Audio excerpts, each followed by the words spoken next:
My Lords, I welcome the noble Lord to the House and to his place on the government front bench. He's getting an easier ride, I think, on this statutory instrument in your Lordship's House than might be the case in a more populist environment, but I have no difficulty in lending my support to it as well. And like the noble Lady Jones of Moulscombe, I would like to focus my few minutes of speaking on IPP prisoners in particular. Now, it's clear, of course, that there are mathematical challenges involved in reducing from one percentage to another a quantum that starts out being indeterminate. And so a straightforward application of reducing from 50% to 40% the sentences imposed on IPP prisoners is not going to work. So that's obvious and straightforward. But it doesn't mean to say that we should be passing by these prisoners when we consider this particular instrument. And yet that is, in fact, what we're doing. The noble Baroness who spoke earlier, Lady Jones of Moulscombe, gave some figures.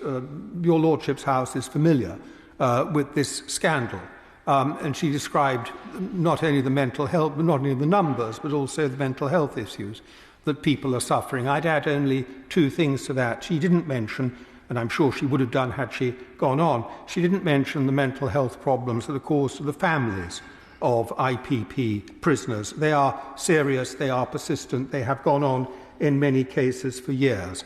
And nor did she say, as has been said by other noble lords, not least the noble and learned Lord Thomas of Cumgead on a number of occasions, that the root cause of these mental health problems does not arise from the prisoner himself or, in a few cases, herself, but from what we have actually done through the criminal justice system to these people. It is on us that they have these mental health problems. Now, I have read in the press, and here I am setting myself up possibly to be slapped down by the noble Lord the Minister, but I have read in the press that he has said that IPP prisoners cannot be included here because they are peculiarly or particularly or distinctly dangerous, as opposed to prisoners with determinate sentences. That is, and I'm sure he'd agree with this on reflection, simply not the case. What is distinctive about IPP prisoners is not the danger they pose, but the nature of the sentence they are serving. There are far more dangerous people with determinate sentences who will be released at the end of their sentence, however dangerous they are, be it after 40%, 50%, 67% or 100% of their sentence. The doors of that jail will open and they will walk free, however dangerous they are. It is not the danger they pose to society that determines whether prisoners are released. It is the character of the sentence imposed on them. And that, I think, needs to be borne firmly in mind.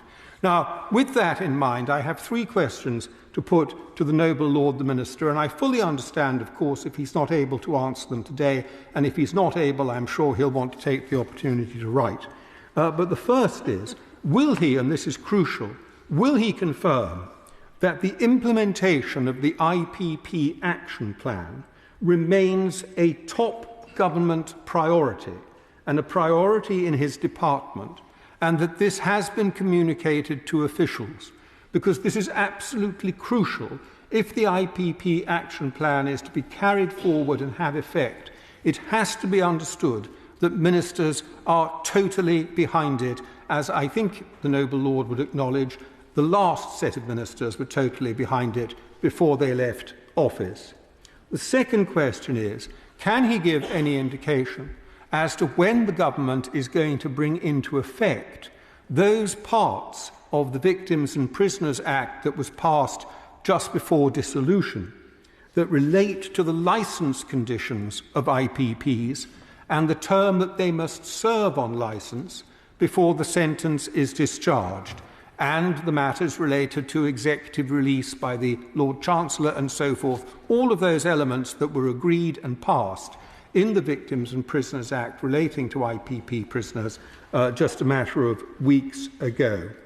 And my final question, slightly more vague, is will, as he takes this statutory instrument through, and he mentioned the prospect of further legislation, Will my noble friend consider whether there is scope for bringing IPP prisoners within this and this approach, and seeing that their release, not in every case necessarily, but their release at greater pace can contribute to the government's objective here, which is to relieve the pressure on the prison system, and that they should not be ruled out as a matter of course, but should be looked at on a sympathetic basis where that can be done safely. So those three questions, and with that, I will sit down.